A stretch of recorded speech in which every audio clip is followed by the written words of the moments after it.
Hey coaches, Scott Lawyer from Atavus, and thank you for joining.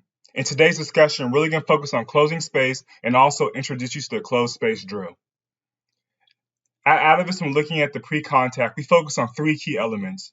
First, within the evaluation zone, we're looking primarily at the athlete's ability to close space and really limit the runner's options.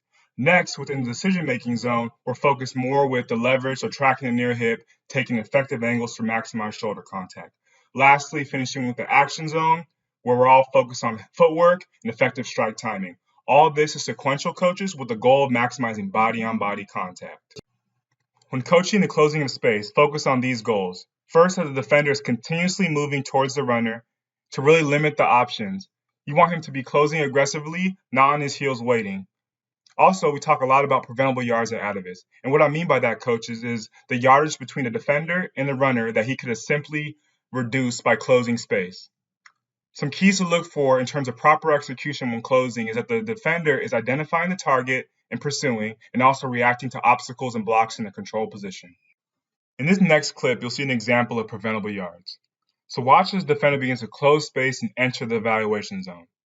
Now, at first glance, this might look like a good open field tackle, but we're focusing on this play is how to close space effectively and also reduce those preventable yards.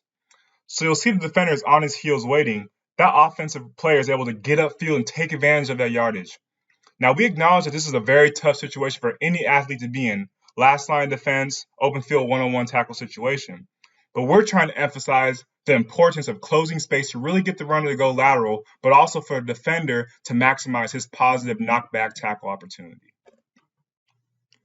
In this next clip, you'll see an effective example of closing space. Now, this is going to be a very similar situation to the last clip, but watch the difference here, coaches. You'll see as the defender begins to close space, watch him really reduce those preventable yards and shorten down that distance.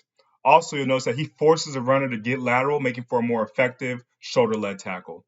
In this last portion, you'll go through our closed space drill. Good luck, coaches, and thanks again.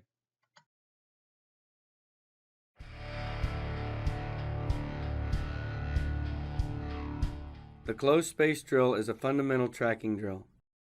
The purpose of this drill is to focus on the technique of closing space while maintaining a good base into contact.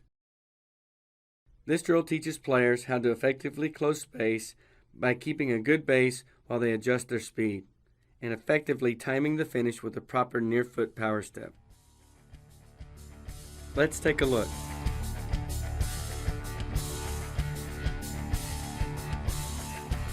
The closed space drill covers at least 20 yards. The cones should be set 20 yards apart from start to finish. For each defender, there are 2 end cones, placed 2 to 3 yards to the right and left of the defender. These cones will represent a strike point so they can continue to work on their timing into contact. Between the start and end cones, 4 cones should be set up as gather zones. Each zone should be 3 to 4 yards in length. Multiple defenders can go at the same time in this drill, so set up the players 5 to 6 yards apart. Before the drill begins, the coach must tell the defense in which direction they will have a strike point.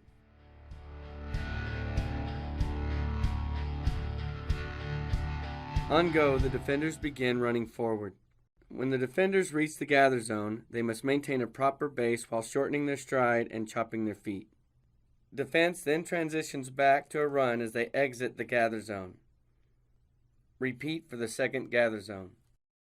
Defenders finish by altering their direction either left or right towards the end cone, placing their near foot as close as possible to simulate a proper power step into contact. Here it is slowed down from a different angle.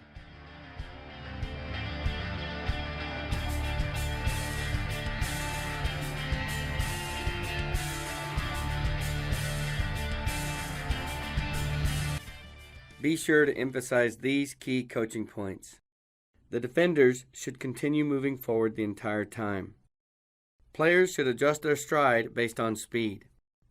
Players should be on their toes while chopping their feet. Defenders' near foot should be placed as close to the end cone as possible for a proper power step.